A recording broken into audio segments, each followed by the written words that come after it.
जय श्री महाकाल। डीह को प्रसन्न कैसे करें। कई लोग जो क्षेत्रीय डीह होते हैं उन्हें प्रसन्न करना चाहते हैं, उनकी कृपा प्राप्त करना चाहते हैं और कुछ लोग उनसे काम भी कराना चाहते हैं। कुछ लोग अपनी रक्षा, अपनी सुरक्षा, अपने परिवार और अपने घर की रक्षा करना चाहते हैं, दूसरों की भी रक्षा करना चाहते हैं, भूत प्रेत आदि समस्याओं का उनसे निपटारा कराना चाहते हैं। तो आप लोग डीह से अगर काम लेना चाहते हैं तो उनका पूजा विधानों का ज्ञात होना बहुत जरूरी है।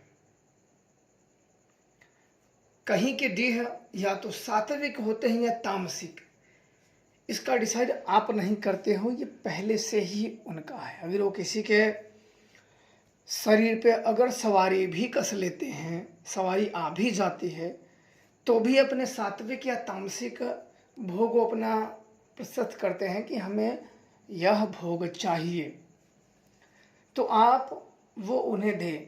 और दूसरा है कि अपने इर्द गिर्द जो हैं कुछ जानकार हैं, जो बुजुर्ग हैं, वो भली बात ही जानते हैं कि डीह को क्या चढ़ाए जाते हैं। इनको मंत्रों द्वारा नहीं साधा जाता है, बस इनको चढ़ावा चढ़ाने से ही ये प्रसन्न हो जाते हैं।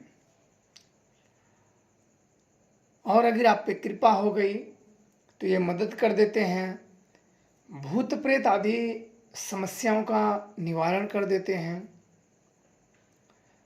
और कोई भी आपके घर पे तंत्र प्रयोग नहीं कर पाएगा। कोई कितना भी चाहे कि आपके घर के ऊपर तंत्र प्रयोग कर ले तो बिल्कुल नहीं कर पाएगा, पर इनकी कृपा होनी अति आवश्यक है। इस प्रकार से आप इनसे, कोई बड़े बुजुर्गों से आप पूछेंगे, क्योंकि ये जो विधान होता है वो हर डिहवारों पे सटीक नहीं बैठता है, क्योंकि कुछ डिहवार सात्विक होते हैं, कुछ तामसिक होते हैं। अलग अलग एरिया में अपने अपने तरीके से वो बताते हैं कि हम सात्विक लेंगे या तामसिक। कुछ बलि शराब के आदि होते हैं, कुछ लड्डू चढ़ाए जाते हैं, कुछ लड्डू के साथ उनको वस्त्र भी चढ़ाए जाते हैं। तो अलग अलग डीह के जो क्षेत्र होते हैं उनके डीह अलग अलग होते हैं। हर एक क्षेत्र के अलग अलग डीह होते हैं, जिसे जिम्मेदार भी कहते हैं। तो ये तंत्र मंत्र से संबंधित जो क्रिया या कोई ऐसी ऊपरी बाधाएं करता है या जैसे महामारी आती है तो इनके सहारा लेते हैं और रक्षा भी होती है। बगल में ही गांव के लोग मरने लगते हैं और उस गांव के बिल्कुल सुरक्षित रहते हैं। तो किसी बुजुर्ग से आप इनके जब विधान लेंगे, क्योंकि एक विधानों का बताना ठीक नहीं है, एक विधानों से सभी को प्रसन्न नहीं किया जा सकते हैं। कुछ तामसिक, कुछ सात्विक होते हैं, तो उस पद्धति से इनका चढ़ावा उन्हें दे।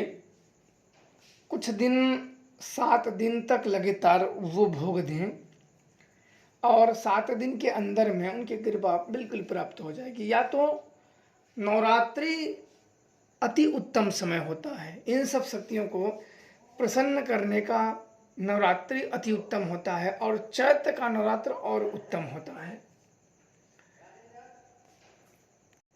इस प्रकार से डीह जब प्रसन्न हो जाते हैं तो अति उत्तम नवरात्र का भी, चैत्र का नवरात्र भी अति उत्तम होता है। 9 दिन व्रत रहें, अपने देवी की आराधना करें और डीह के स्थान पे जाएं और वहाँ भी उनका धूप दीप बत्ती करें और उन्हें भोग अर्पण करें। और अंतिम दिन जो उन्हें भोग लगता हो, सात्विक तरीके से या तामसिक तरीके से, वो पूरी तरीके से उन्हें अर्पण करें।